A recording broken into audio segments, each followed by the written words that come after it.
Yeah, well, I found this place in some ways by accident, but I've been driving past it for 25 years and never actually parked the car and got out and actually went for a little walk. And here we are right in the middle of this pristine virgin rainforest that we have just a couple of minutes from the studio, full of cicadas and cockatoos and all sorts of things.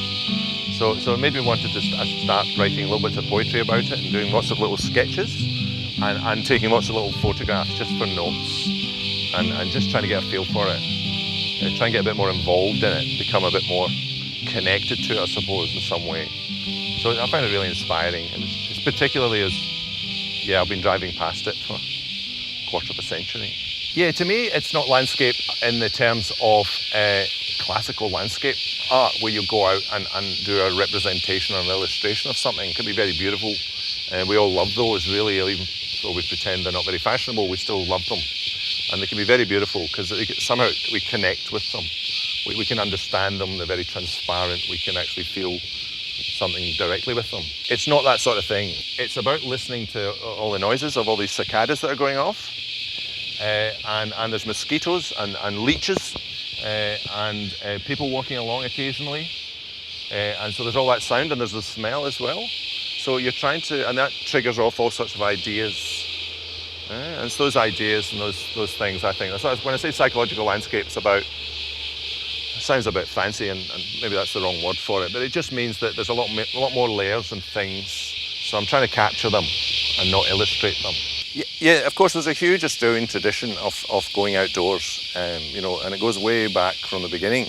Fred Williams is one, I suppose, where he came back from London and told his friends he was going to start painting gum trees, and they all laughed at him. How ridiculous, that was not, that was silly, and yet what wonderful art.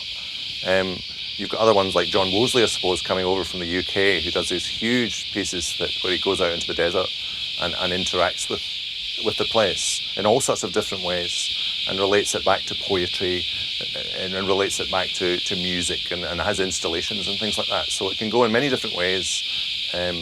But that process of actually coming out as a non-Indigenous Australian and trying to come to terms with where you're living now and how you react to it and how you use it as an artist is a really exciting thing. The things I'm attracted to are the same things. It doesn't seem to change. It never seems to change. The things are the same. The same rhythms, the same patterns, the same colours and tones, the same way of seeing the world. That doesn't seem to ever change.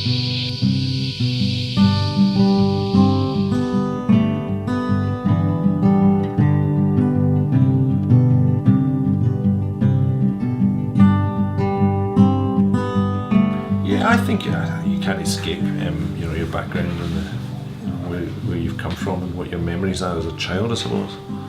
I spent 30 years in Scotland and I've spent 25 years here in Australia, so it's almost even.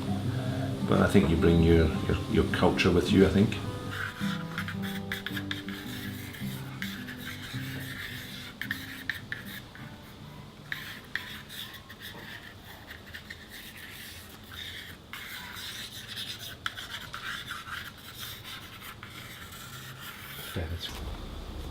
But you've got to take the risk. You've got to take the risk of introducing elements that are quite uncontrolled if you're going to get something that has that element of surprise. So just in a few seconds you can lay something like that down and now the process of what to do with it. And so that's sort of my current working, how I work at the moment with trying to use rhythm.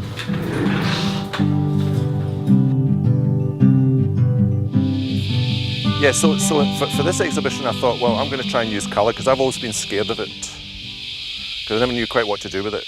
And so I would use monotonal colours quite often, so I would just keep them all black and white or blue or green. I'd just choose a colour. So this time I thought, I'm going to go crazy. And I went to the shops and got the colour and I started just putting them on the canvas. And then, and that was amazing because it was all these new things started happening. And so now you were playing with all these different interactions because every time you put one colour on, it changes all the others. So I've given myself permission to have a go at that. And it looks a bit wild sometimes to me, But that's the fun of it. And I think it better reflects the nature of these sorts of places. In many ways, they're uncontrolled. It's nature in its natural state, where all the old leaves and trees and everything just fall down, and there's all these animals and insects and everything all tangled up. And so I quite like that. It's the pattern and the rhythm of that I respond to. And so now it's a matter of playing with colour. There are times when I think it's nothing more than just seeking approval. And that's probably what most human beings are doing most of the time. And so to pretend that's not there is a mistake. It gets easier when you get older. When you're younger, you can't see these things, but when you're older, you can, but it doesn't matter. So that's the fun.